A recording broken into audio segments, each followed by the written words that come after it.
Hi, this is Martin with My IELTS Tutor. Thank you for joining me today. Last lesson we talked about lexical resources, vocabulary, and how to raise it from 6 bands to 8 bands. Well, today I want to talk about a very common problem with vocabulary, and it's about using words accurately. So how you can use words accurately and correctly. So let's begin.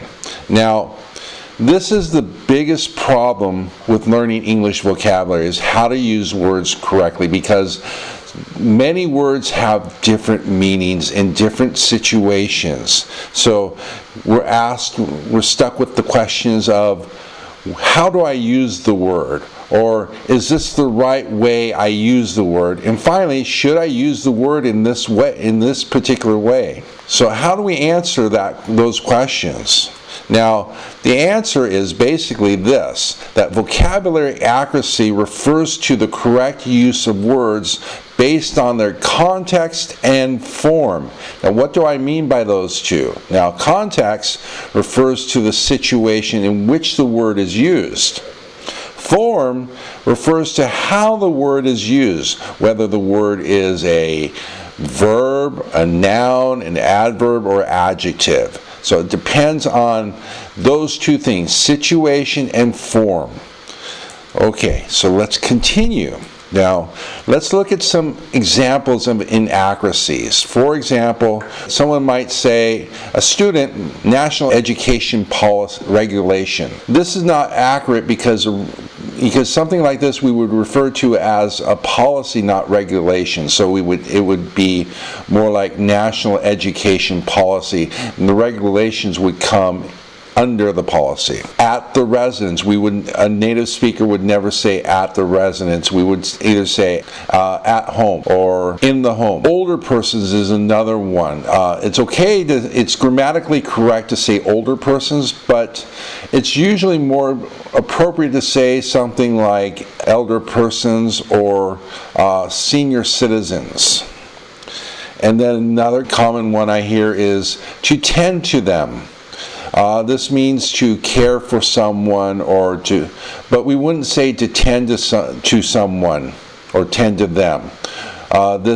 We would say tend to something, but not tend to someone. Instead we would say to care for someone or to look after someone. And then feeling very much boring.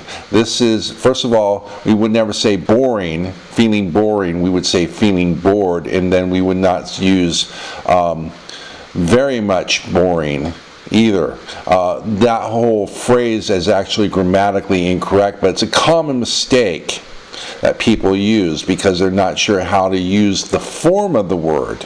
In this case, so the form of boring we want to use bored.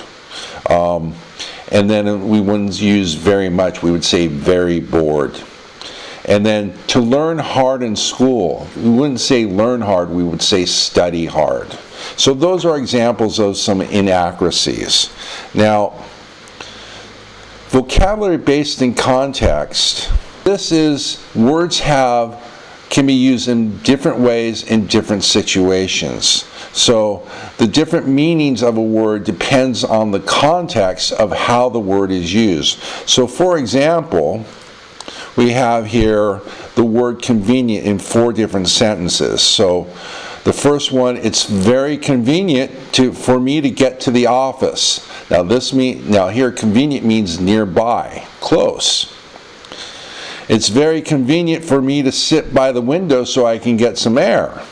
Now, in this context, convenient means comfortable. And then, it's convenient for me to use a calculator to add these figures. In this context, convenient means easy. And then finally, how convenient it is for you to help me out. In this one, convenient means beneficial. So, these are 4 different ways convenient is used, and each way has a different meaning. So understanding the context of the word to be used, understanding the context rather, will help you choose the best word. Now let's look at context tips. Now the first tip is to try to understand the situation or context you're talking about. And then use the words that you're familiar with and comfortable with and know are correct for the context. Okay, so those are the 2 tips for understanding the context and using words for the correct context. Now, vocabulary based on form. Now, the thing here is to consider the different forms that a word can have. A word can be used as a noun, a verb, an adverb, or adjective.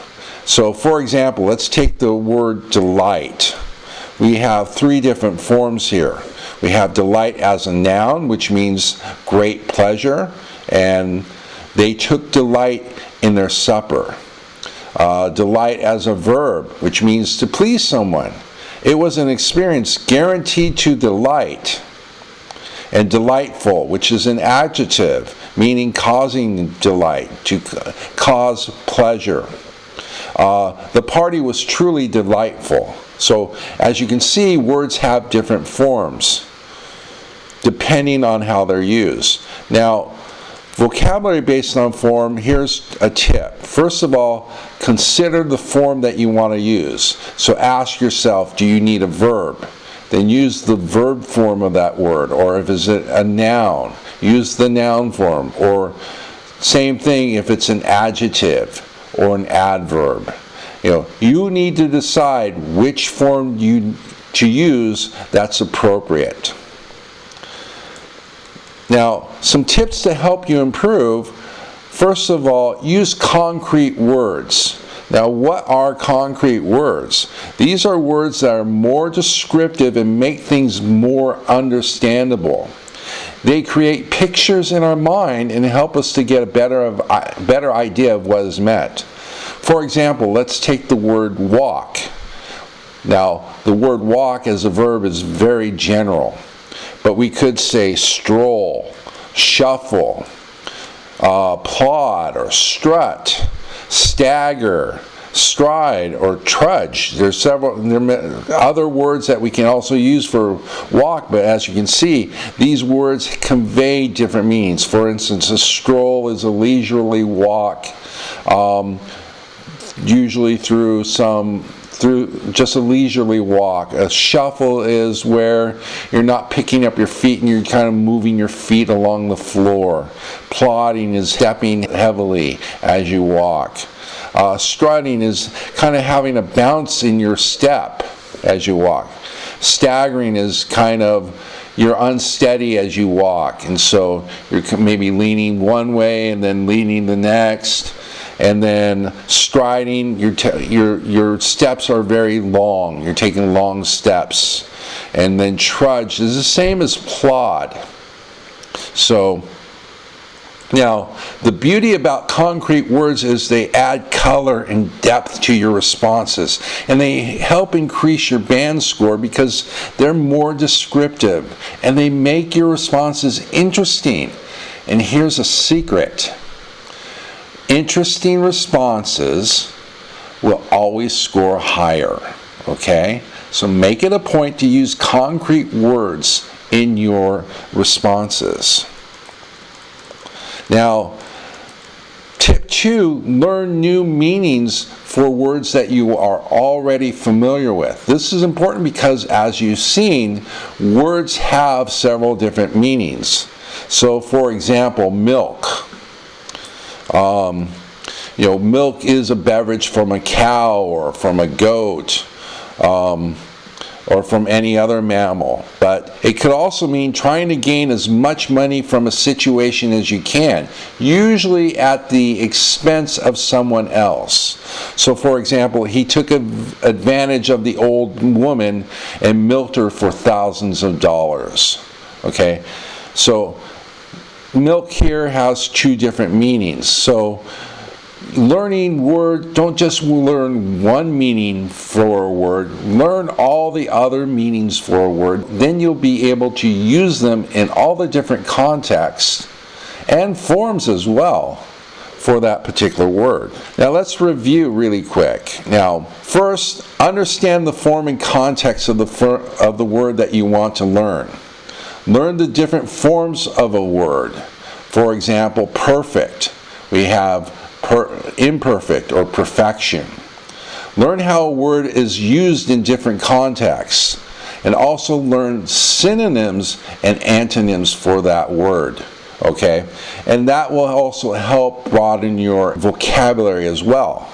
Then learn to use and include concrete words. Like I said, they add color and depth and deeper meaning to your responses and make your responses interesting. And then learn new meanings for the words that you are familiar with. All right, so that's it for today's lesson. Thank you so much for joining me. I really enjoyed providing this lesson for you.